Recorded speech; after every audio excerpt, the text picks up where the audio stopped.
Hey there, it's Chris. Welcome back to the 50th/final session of the Kai Shulin project, where last time we had finished the model and we had started kind of carving out the base.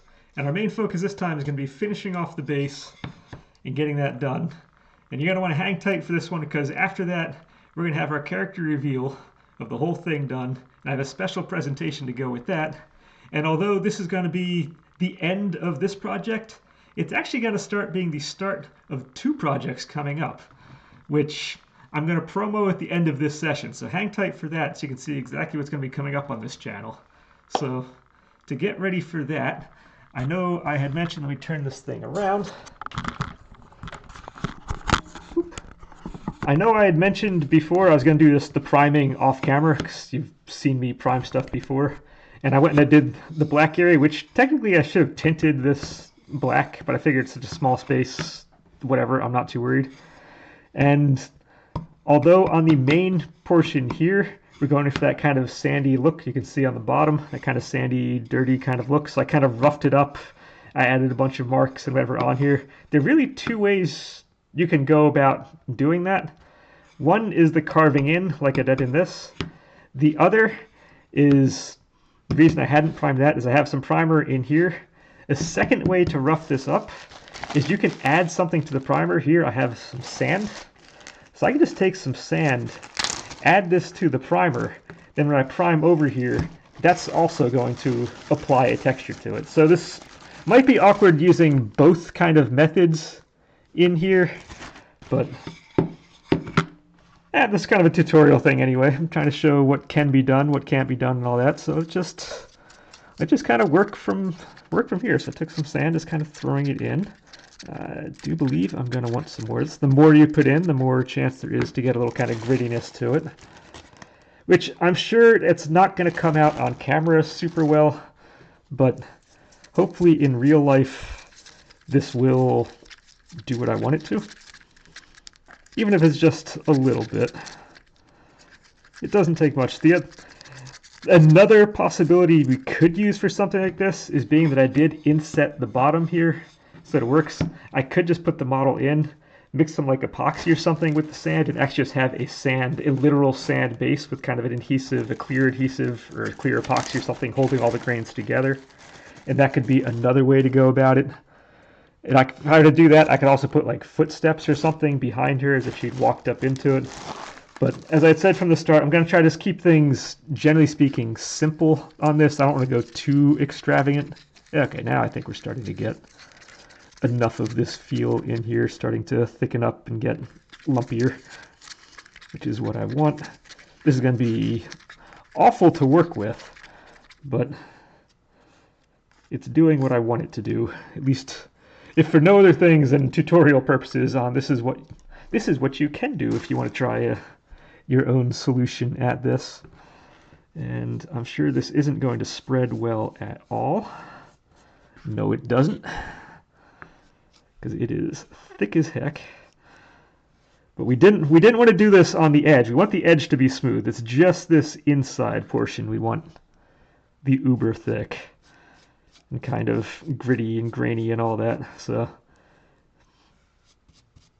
but I'm just going to apply this, and then typically I already went and I sanded the outer edge. I'm not going to be sanding this. Technically it's already quote-unquote sanded, and I'm a derp. Because the other thing I forgot to do, I mentioned I need to fill the holes. Oh, we're going well. Final episode. I'm doing awesome. So you can use window glazing or plumber's putty or the painter's putty, and this just works really well for kind of filling in these holes we don't need. The original holes I used were up close to the front edge. I wanted to make the base a little bigger and kind of center her more towards the back or towards the middle of this. So that's why I made a second set of holes back there. So just to fill in this first set, that's all we need to do. Bam. There we go. Almost forgot about that. Although you can do that after the primer layer too, and it's all good. It doesn't really make a difference which coat you do that with. Paint will cover that just as well. But we're going to try and do our best at spreading this out. And then once this is done, I'm going to cut away because I want all this primer to dry for a little while, get everything nice, good, and done. And then we'll come back and do the actual painting. But this will only take a second, and there's a lot of other stuff I do want to get done during this session. So it's going to be a good one. Hang around for it.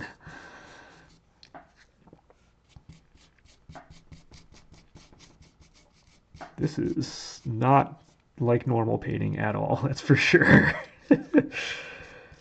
Oh, if you're gonna do actual large spaces, this would be horrible.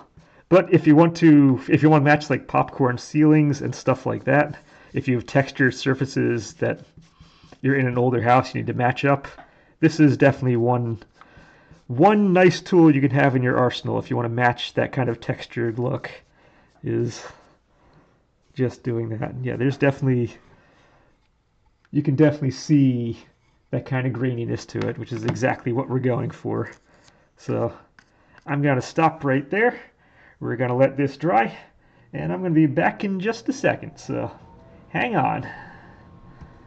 And we're back, and everything's now dried off. And if you can see, we kind of face this the right way. You can see we now do have that nice kind of sandy texture to this, which we are going for. So that technique seems to have worked. That said, I now have two colors I'm going to do real quick. I have the satin black. I want to have a little bit of a shine on this outside band. And then on the inside, we see the kind of orangey, kind of sandy color going on. We're going to see if we can make that up with the combination of the orange, yellow, and the terracotta that I have here. And between the three of them, we should be able to get something that kind of approximates that color down there. That said, I'll do one coat of those on here. I'll do a second coat of that off camera. Then when I come back, as you can see on here, the sand kind of has a two-tone look to it. So I'm going to disappear real quick. When I come back, I have an idea how to get a second tone that kind of works on that. That makes everything kind of work together kind of nicely. And that's it. I think I'm going to move the camera back over here to kind of my usual painting mode because I can actually see what I'm doing. I'm not going to lie, it's a little awkward when it's right in front of my face for painting stuff. Didn't have too much of a problem on the modeling side, but on the painting side, this just makes life much, much easier. And none of this paint got... Alright, let's do the cut in on the bottom here, on the inside edge first. Yeah, the nice thing is on a first coat, this doesn't... If I hit an edge kind of badly, it doesn't really matter in the long run. It's on the next coat this is going to actually make a difference.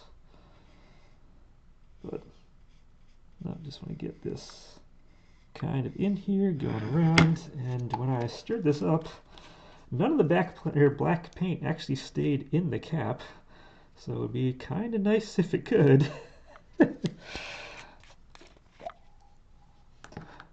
I want things to agree with me today. Otherwise, this gets really embarrassing for final session.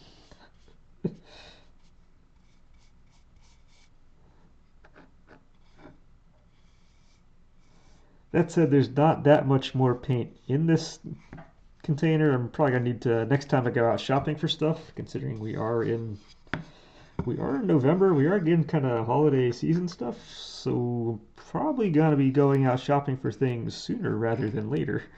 But yeah, when I go out for shopping, I gotta pick up some more of this. Haven't had to go shopping for paints in quite a while, but eventually you run out of things. It does happen. Let's see, let me put this on top of here and raise this up a little bit, just so when I get to the bottom edge here, I'm not right up against the ground, because that would be unfortunate. I don't need to get black paint all over this.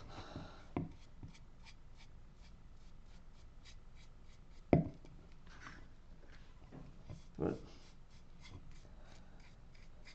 yeah, no, I have been, like I said, I have been enjoying this project, and I'm starting to get super excited. I haven't started the next one yet, but I'm starting to get super excited for the potential of the next one, the next two really. So it should be interesting. Should be good times coming up. Again, like before, I will take a little bit of a break between them, but it's not going to last that long before I get into the next part. And I'm really taking the break more as a precaution. I have enough time to do this and still kind of stay ahead of the game, but with all the holidays and whatnot coming up, once I do start, I want to continue going forward. So if the holidays start eating into the schedule, I want to have at least a little bit of time built up to stay ahead of the game. So when all the family get-togethers and all that happen, I can still post things even if I'm not able to work on things per se. So that's pretty much what the time off period is going to be about when it comes to those. All right, we're almost there. Well, on this part. Then I got to learn how to mix colors one more time. I'm always crossing my fingers when it comes to mixing colors, but it all kind of works out in the end. Doesn't necessarily match the reference material I'm going off of, because I'm always kind of matching the wet color that I'm in here, that I have kind of mixed into a container to really match the color I'm going for. And I need to remember at some point that paint dries a different color than it goes on. Seems more often than not. So that is a factor that has to be taken into account. But okay, now if I'd put a tint in the primer when I had first started, this black would probably be about done by now. But it's probably going to take another 1 or 2 coats on this before that's officially done. But let me go get this thing as is usual. I'm just going to go clean off the brush because I like these brushes and I want to keep them. I want to keep liking these brushes. Even if this is one of like the 24 brushes for $5 deal that I got, there are a couple individual ones in there that are actually okay. Most of them are kind of hot trash, I'm not going to lie. But there are a couple individual brushes that are worth holding on to. Alright, so I'm just doing that. I get the excess paint off of here. Okay, now I'm going to put that brush back aside. We're going to take out the big old fat brush again. It's been cleaned out. And slide you out of the way, and let's see what we can do when it comes to mixing this color. So we're probably going to have a base, probably a mix of the orange and terracotta. I might be using a little bit of the yellow to kind of tone it down. But we're going to start, actually I already shook these things right before I got on camera. Alright, so we're going to start with solid base of U. Add some of that. Let's just see.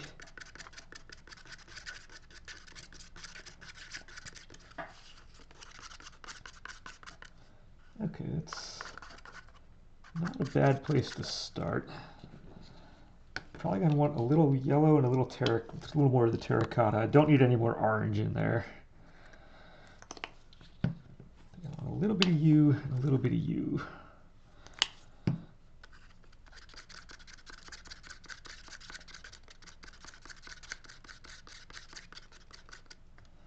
And I poured a lot of orange in there.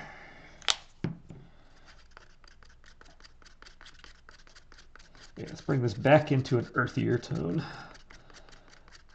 All right, I'm looking at my computer screen, I'm looking at this. They are once again, they are extremely different colors. What you're seeing on camera and what I'm seeing in real life. I don't know if I need a different camera going on here or what, but they are very different colors.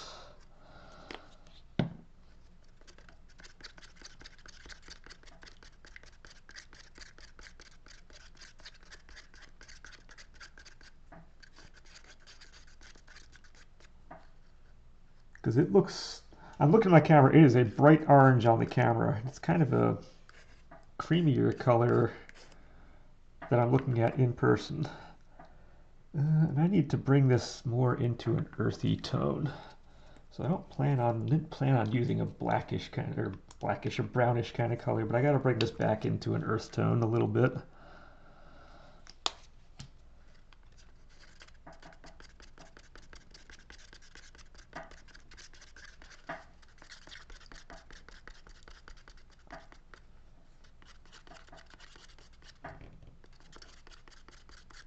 Okay, that's not so bad. We're getting closer. And I just want to lighten that up.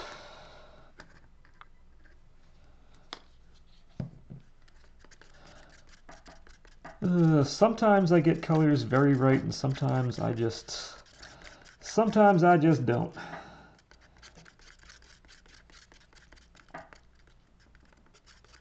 But it's going to be a two-tone thing, so I can start with this. I don't think this is that bad. So I'm going to start with this, see how it goes, and I can either do a lighter or darker tone when I get to that point. But let's just start with that. I have plenty in here. I can do several coats to each get the blotchiness out of this as we go. That's already drying. And because it's such a textured surface, it's not going to want to spread particularly well. So this is the nature of doing this. Now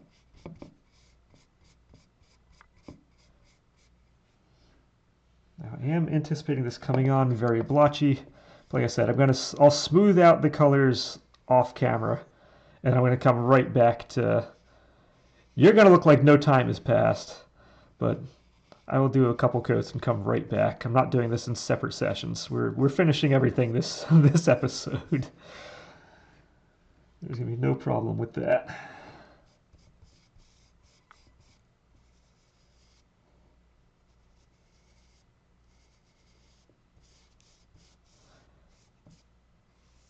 You can ignore kind of the bad cut-ins I have on the side. That's not a problem. This looks nothing like the image on the side there, but that's okay. It's a first coat.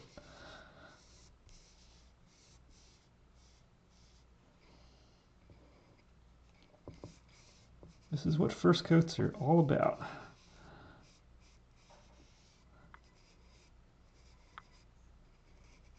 It's mostly because I started with too much orange in the base, and I've been trying to work it back and haven't been able to do that. But that's okay. That's the nice thing with paints. Paints are the easiest one. If something's wrong, it's super easy to fix it.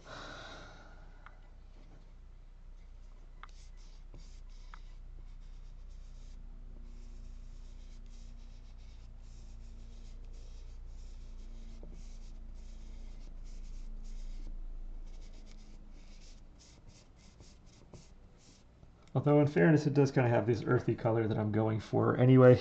So we're kind of in there. If we're going just off of the sand that I was using before, we're not that far off of that either. Although that sand is very much not the same as that sand over there.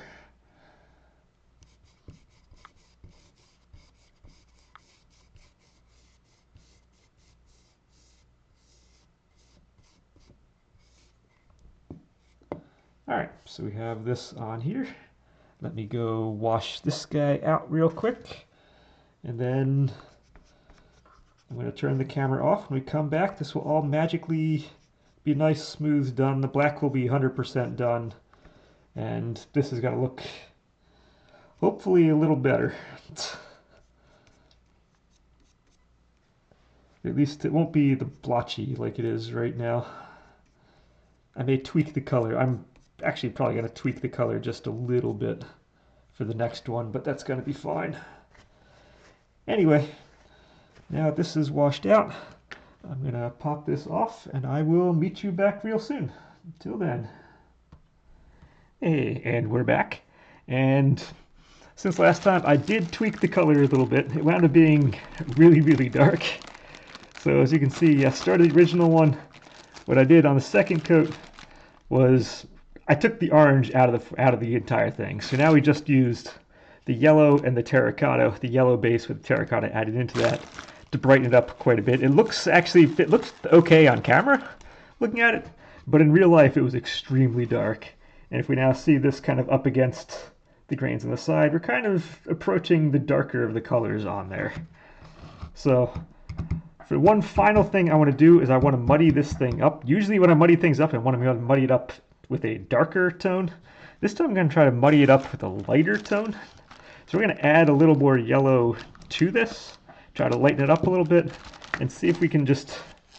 I don't want a uniform color, we want to muddy this thing up. So, and essentially all I'm going to do is have a little piece of sponge, take this and dip it in and just kind of blot on. I've never done this on a textured surface before, so I'm really not sure how well this is going to work, but hey, we're going to learn something. If nothing else, we will always be learning stuff. All right, so we're adding some yellow to this. I don't want to go too far off the color spectrum that we are, so we're not going to make huge difference, but that wasn't enough of a difference to do anything. Once you start adding just volume of stuff in here, it takes a larger volume to actually change the color. Surprise, surprise. So I think if we have too stark a difference, it's going to look really weird on here. So I'm really just kind of going for a little bit of subtlety on this rather than an in-your-face change. So in theory, this should work, but if not, we're going to... that was a little more than I wanted. We're going to learn something, and this doesn't work on a textured surface because it just makes it a solid color.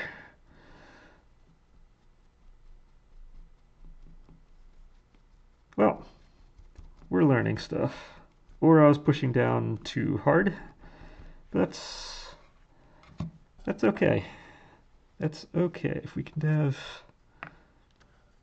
maybe I just need to take stuff off of there as I go.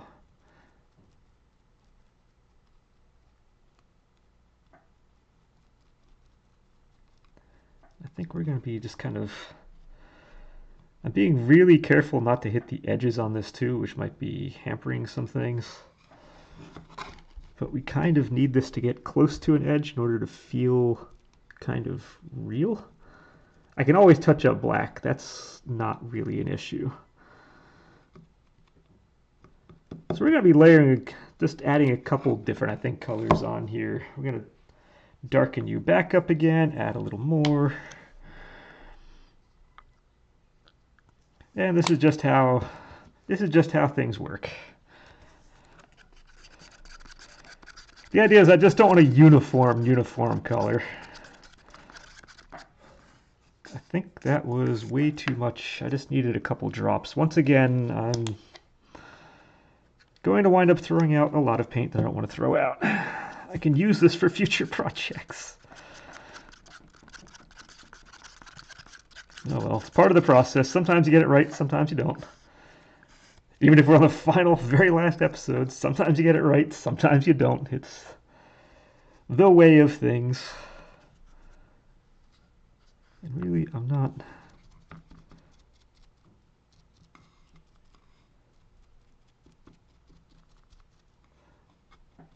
not super worried if I'm going right on top of some of the old stuff. We're just kind of...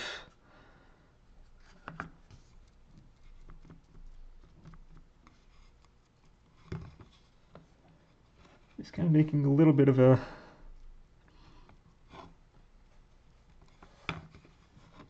kind of a textured thing going on. Let's see, there's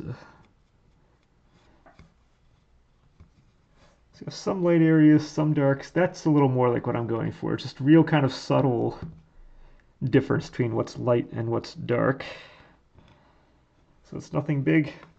And that's pretty much it. Now I just need this to dry.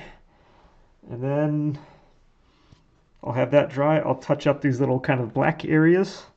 And then we're going to come back and we're just going to finish this thing off in style. So, yeah, hold on tight one more time. We'll be back, and that will be that. All right. And with that, the model is complete. Everything is now done. The paint has dried. And we're zooming down. So you can see, we can see the different textured colors in here. It does kind of work with the colors on the side. Except, I'm not gonna lie, I'm very upset with how the camera is picking up color. When it comes to the camouflage, like the blacks, everything else on here, everything seems to work out really, really well. For some reason, the orange/tan color here on camera versus real life They are two almost completely separate colors from each other. It is extremely orange looking on camera, and it's a very earthy kind of tone in real life. So for some reason, it's not picking up quite the way it should, but it is what it is. And we're just kind of going with that. But no, overall had a really, really good time with this one. It wound up going a little longer than I expected it to. Had a really good time. I'm glad everything worked out. We got all the details, like on the ammo stuff on here. The whole cloak worked out in the end. Everything was nice. However, this was really kind of a tale of two projects in the end, because we almost kind of forget this whole thing started with me actually playing the game to start this off. And that's kind of where a lot of my models and stuff come from, are experiences or games or characters I've kind of played with, worked with, done stuff with before, and just kind of want to bring it back, and they kind of bring back memories. So even on this, just going back to the gameplay itself, it was derpy gameplay. We had good times during the game. We had situations like the Minerva and Nicola fight over here. Easy. Don't miss Minerva. Not even. Here I come. Oh no. Like I said, it was just, the game was just derpy fun. And if anybody who watched any of the streams probably remembers the Ryan vs. the World stream.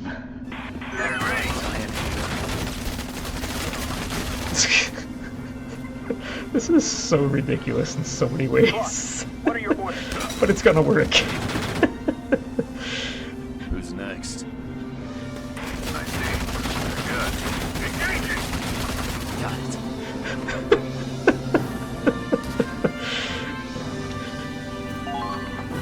it. Operation complete. We did it. But no, it's the moments like that that make the games fun. Those are things that just make video games are just video games, and we just have good times with that. Even if you don't like watching, if you just want to see this stuff, it's stuff like that is what kind of brings these. It creates the interest for me. It's what makes these things fun to deal with. They're just the moments like that you kind of see interacting with them. But that said, coming back to the model itself, it would also be nice to go back to where we started on this one as well. And I tried to it took 50 episodes, but I tried to make things accessible if you haven't done modeling before. I tried to make it work so you could follow along throughout the process. And just one more quick time through that, just to go from our start to finish. Remember, we started with that wireframe. We slowly started kind of building out a form. We're still building out. And then from there, start kind of working on the feet and the legs. We were on the feet and legs for a long time. There's so much detail that goes on in those. Getting the folds and the fabrics and the patterning down. Eventually we finish that. We start moving up to the upper body of the torso. Starting the chest plate and the shirt and all that done. Before moving out to the arms and hands.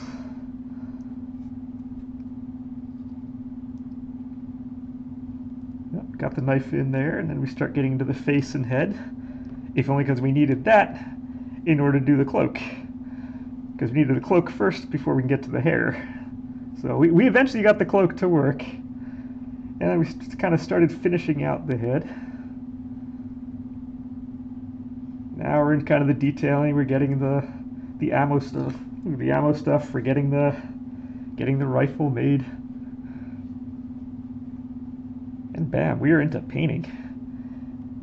From that we had the really kind of awkward skin tones and kind of a really rough start for like the first 3 or so episodes on this. And then it started kind of coming into its own. You can start to see the real form coming out in the end.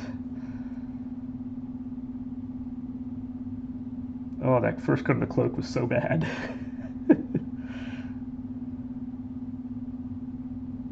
And there we are. And that is how we got from the start to where we are now. I said each one of those was a separate session, each one of those separate episodes. If I want to see how individual stuff was done, my goal of this whole thing was my first two projects. I wanted to show 100% start to finish how they work.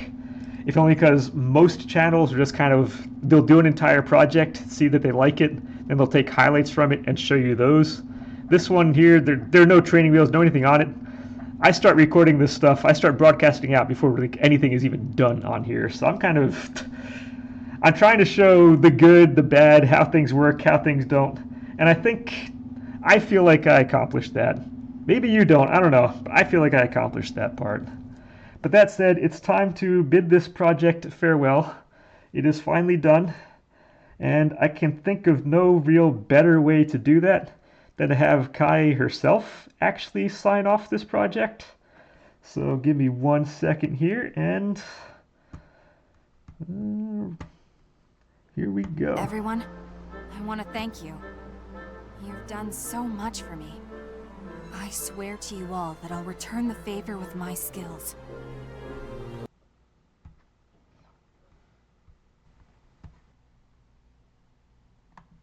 Alright, so with the Kai Shulin project coming to a close, that creates the opportunity for 2 fresh new projects to start in its stead. First one's going to be another building project to make up for the other one. So one building's done, we come to the next. The other one I'm going to go over first is a physical activity. Just as I showed the Palmerton Super earlier in the summer and the Killington Ultra Attempt earlier this fall, I'm going to do the Vernon Ultra again this spring. So I've done that one twice before. It's a great course. I always have a good time on that one, except when it rains, which it's done a couple times in other variations. But this time I want to show the training that goes up into it. So if you want to follow along, if you're new to training, or if you're new to doing this type of stuff, if you're just kind of starting out running, if you want to try doing your own, take the leap and actually go into an ultra marathon distanced obstacle course race that takes place on ski slopes in the mountains. All right, I'm your guy. So what I'm going to do is every Sunday, starting on November 30th, that'll be the Sunday after Thanksgiving, we're going to do like just a once a week kind of maybe 10 minute kind of blog real quick. What are my goals for the week? What are our overarching goals? We'll cover a whole range of topics, maybe week by week, have a slightly different topic going off, but just kind of, we're going to walk through from start to finish. We have 5 months to do this, how to actually prepare for one of these races. Now, yeah, it's going to be a good time, and we're going to follow that. Like that's going to start on Sunday the 30th, a once a week thing. Follow along with that. That said, the other one, the building one, you're probably more interested in if you've been following, well, this video so far. So to this point, you've seen me build the clay model. You've seen Bang, you've seen Kai, you've seen what I can do on that. But our next project is going to be a little different. As you can tell, this is what we're going to be dealing with for the next project. It's going to be a lot of wood, it's going to be a lot of clay, it's going to be a lot of different things going into this one. And that's because we're going to be entering in to a theme I've wanted to do for a long, long time, but I've been super intimidated. But I want to go into the theme of the Yoshitaka Amano stuff. Now let's get this right next to me again so you can hear what I'm saying. But this is, Amano stuff is, it's a world of danger. It's a world of adventure. A world of playfulness and wonder. It's a world of color.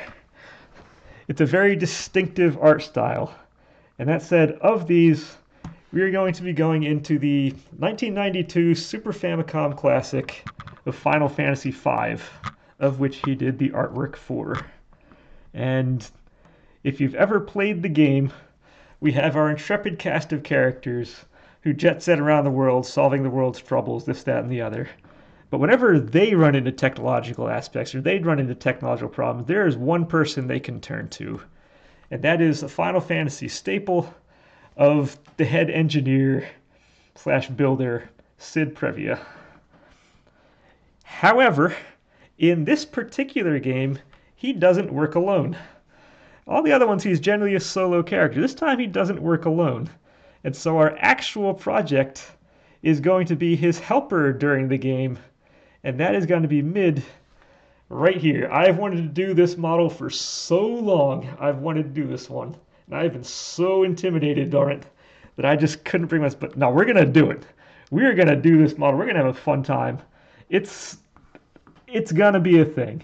It's gonna be probably 3/4 woodwork, a little bit of clay kind of put in there for the character, but it's gonna be a very different type of model. And so because of that, I'm be doing the same kind of probably the 3 times a week starting on December 9th. Tuesday, December 9th, this will start, and that will be on Tuesdays, Thursdays, and Saturdays. And then on Sundays, we'll do the Spartan Ultra training video. So good things to look forward to. I'm going to take the place. It's going to take a couple weeks off here. I'm going to try to get myself a little bit ahead of the schedule, ahead of the game on the modeling side of this, if only because when the holidays come up, I'm probably going to be taking off for those types of things like Christmas, New Year's, all of that.